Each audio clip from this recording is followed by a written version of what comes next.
Okay, last week we did chapter 2.7, Fluid Thioglycollate broth, and we inoculated 3 species of bacteria, right? Everybody remember 3 species? I'm going to turn to the whiteboard. Here, Alcaligenes, faecalis is obligate aerobic. Clostridium sporogens is obligate anaerobic, and Escherichia coli is so-called a facultative anaerobic. And then we did a question. Now you just finished the questions of this chapter for 3 questions on page 97. So now I'm going to ask you to share with us about your tubes. Who want to share with us?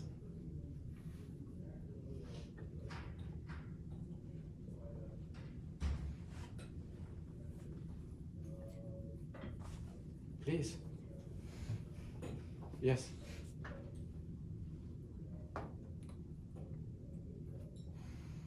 Please, yeah. Yes, go ahead.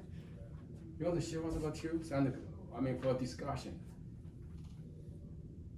I will share my tubes. Yeah. Describe the tubes, and I'm gonna ask questions. And can you come to the front and share what tubes are going to record it? Yes, I'll do my best. Yeah. Okay. Yeah. All right. This is E. coli. is E. coli, and you see the growth throughout the whole tube. You see the light. And what would be a second tube? You might have to search Oh, for the name. Alcaligenes. Yep. Faecalis. And your third tube, The Clostridium. Yep. Okay, Clostridium. You still see the pink on the top, and I see a small growth, a little bit growth underneath, below the pink zone, right? That's what I can see here. Okay, can you explain to us why you see so much growth on the top for this species, Alcaligenes faecalis? Right, you see, right? Everybody see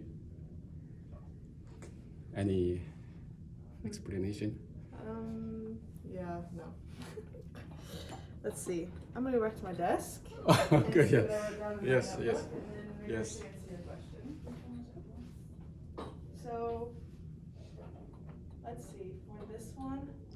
Alcaligenes. Yes. Okay, so we have some growth at the top. Let's see. Because it's aerobic one. There goes to the top because it needs air. yeah, what Hannah said. Yes. Is that right? Yes. Exactly right. Are you? Everybody go swimming. Yes. Humans are aerobic. When you go swimming, when you're diving, you eventually have to go to the top Go to the top. for breathing, right? Because we are aerobic. This bacteria also aerobic, obligate aerobic. So they have to stay on the surface, so you can breathe. You can breathe in oxygen. And how about your E. coli?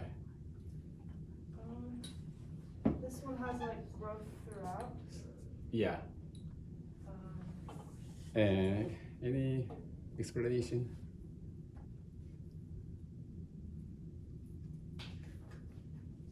Is it? Hold on. I have an explanation. Is it the air tolerant animal? It's not. E. coli is not. It's not air tolerant. Okay. Can you see a lot of growth on the surface? No. It's just like throughout. Throughout, yeah. In some cases, you see more on the top. If you look at your E. coli tube, everybody, they stick to the surface more to the top and less to the bottom. So, which means, everybody, this is a little bit complicated. Can you find a word for E. coli? What is a facultative anaerobe? It can grow in the presence or absence of oxygen. Yes. Nice. So why it grow better with oxygen? Why? Uh,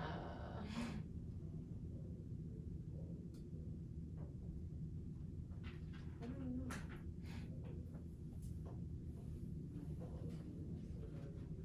Anyone? Is it so you can see where the oxygen is present? Yeah, the pink color is indicative of oxygen. The pink color, and you see some tubes, you still see the pink color, I guess. And this one, is the pink color. This is the zone of oxygen, and here is no oxygen. So question here is why E. coli grew better on the top and worse on the bottom? Because it's the oxygen on the top. Yes, oxygen on the top. Why E. coli grew better with oxygen? Think about energy.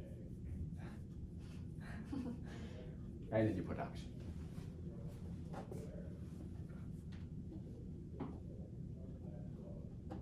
Respiration. Okay.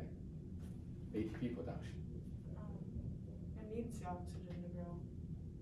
Yeah, when you need oxygen to grow, when you grow faster, what do you need to grow? You can grow faster, support faster growth. Energy, right? And with the oxygen, the cell, E. coli are going to use aerobic respiration with proton multiple force, electron transport chain, and take the electron from glucose.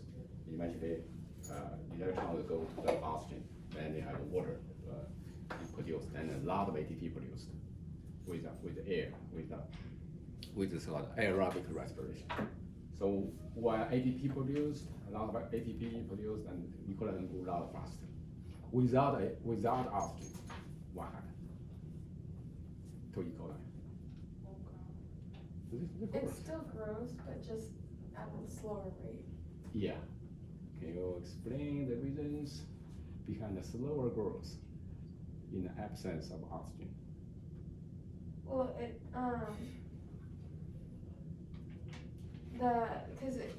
there's anaerobic respiration and aerobic respiration, and so that's in the anaerobic respiration, I'm pretty sure.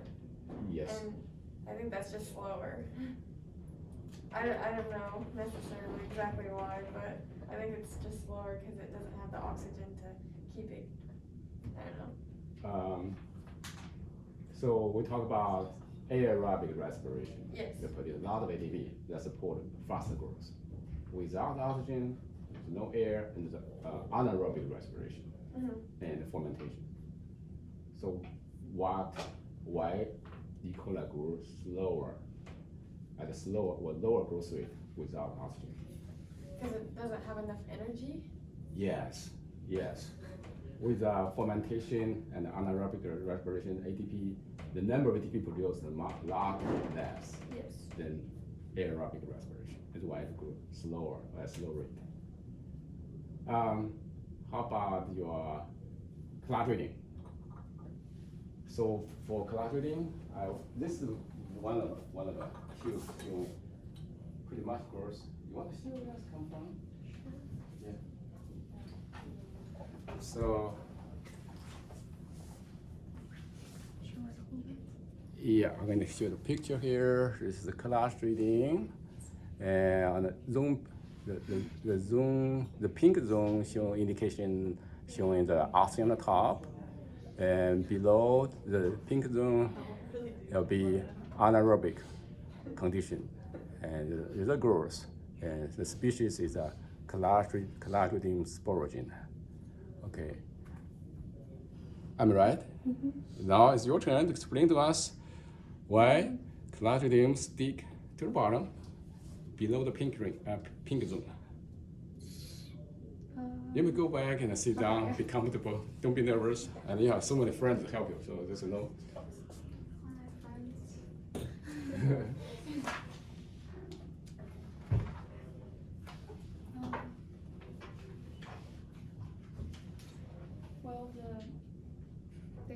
it's like all the aerobic go to the top because they have to have oxygen to survive. And so that's why the pink is on the top because it needs oxygen. And there's no growth at the bottom because it's anaerobic. And then the microaerophilic is in the middle. That's really all I know.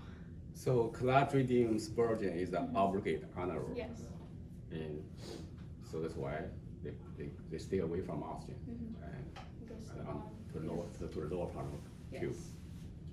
Because all of the bottom part of the tube is anaerobic because it doesn't need oxygen. Yeah. Okay. I'm going to yes, it's Okay. correct. It's correct. And I'm going to ask one more thing. Okay. And for everybody, and not for you, but this question is difficult.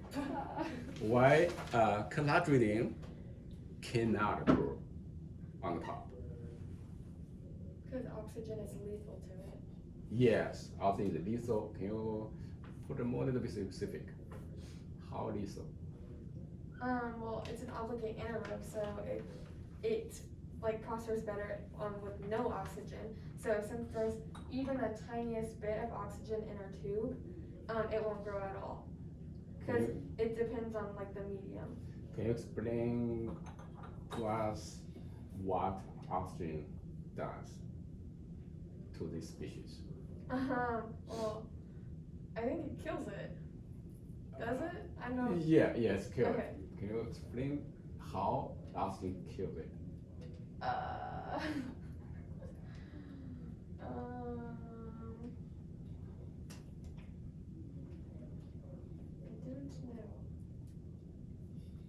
Anyone? Oxygen. Oxidizes? Yes.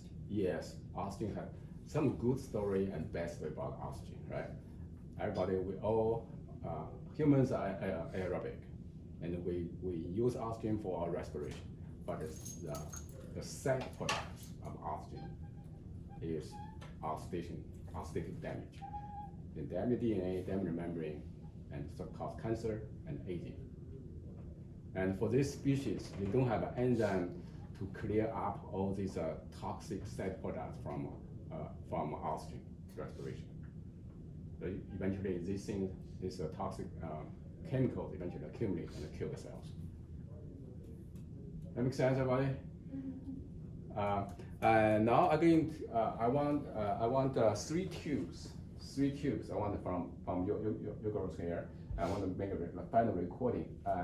And this one is pretty technical about Clostridium sporogen. And do you have a tube of same size but liquid about the Coli, more growth on the top, and less growth to the lower part? You let me know. I'm going to make a final recording. Oh, will it be higher to this level, everybody? Sorry. Yeah, it's okay. How about yours? Coli.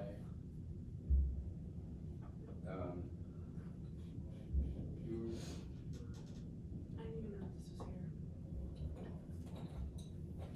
Okay, so this one is Coli? Yeah. Okay. And Alcaligenes, the first one, you see large growth on the top, with this level of a tube. This level, yeah, that one is good, yeah. Alcaligenes. Okay, I'm going to take pictures of this. Then we're going to move on to the next one, next project.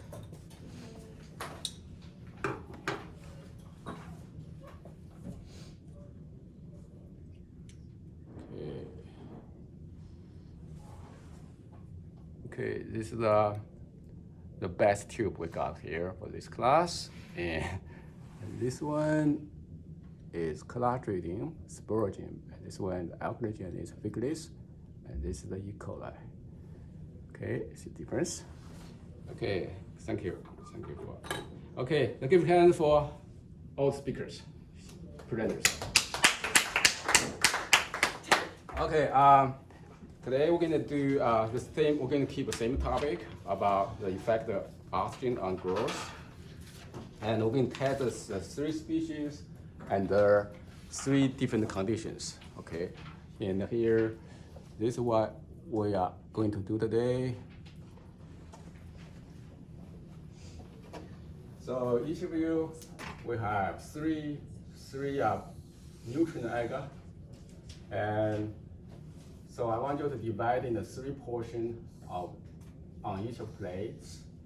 You draw a line on the bottom part of your plate, and on the first section, you can put the Alcaligenes, faecalis, and on this side, you can put a Clostridium, sporogens, and here would be E. coli, right? Okay, you make this, and you use, let me see here. This time you use like inoculation loop. Okay, you do the strict plate method.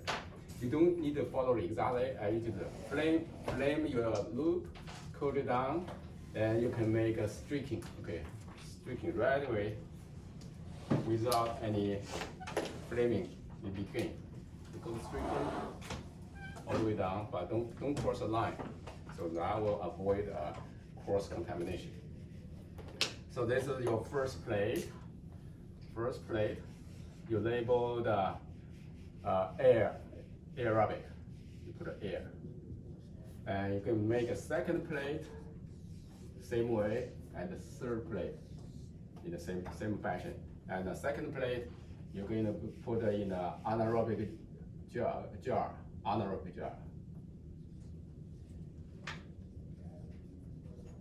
Anaerobic jar. And third one would be a candle jar.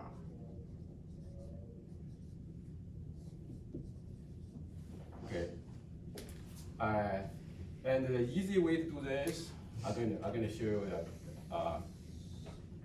a trick to do this three plates together. Otherwise, it takes so much time for the inoculation. So to do this, let's take Alcaligenes, Alcaligenes for example. Here your loop, you take bacteria from the master plate. Okay, you make your first streak, second streak, and third streak. Excited about it? You don't need to go flame in between. Go all the 3 same time. Then you flame your loop, and they do a second Clostridium, and go 1, 2, 3. Okay, a time. And that will save a lot of time, so we can get it done in about 15-20 minutes. And then we have, let me see here. And this is our candle jar. You see the candle? Okay, this candle here. Candle inside. We're going to put we're going to stop our plate in and light the candle. And then we'll close it. It'll be sealed. So the burning of the candle will consume oxygen. So most oxygen will be consumed, and carbon dioxide will be released. So there'll be low level of oxygen and quite high concentration of carbon dioxide. This equivalent mimicking the low concentration of oxygen environment. Okay, and here is our anaerobic jar. You can see here. Yeah, this is a jar. And it's sealed. So inside the jar, we're going to put this anaerobic pack. We're going to put one bag like this, and put them in. And there's a chemical. So we're going to fit in. Okay, we're going to fit this jar with all our plates. Okay, the middle plate, second one. Okay, fit it here and put this pack of a chemical or catalyst in. Then we're going to close it. Okay, so there is a catalyst in this in the bags. In the bags, that will consume oxygen and combine oxygen with hydrogen. So the water will be formed. Then oxygen would completely consumed. If the sealed is sealed tight, no leaking, there'll be no oxygen inside. So there'll be obligate anaerobic condition we can produce in the jar. Okay, now we can do this, and you can, and that's our plates. You can take each person take 3 plates at a time, and we have a master plate. I'm going to bring here.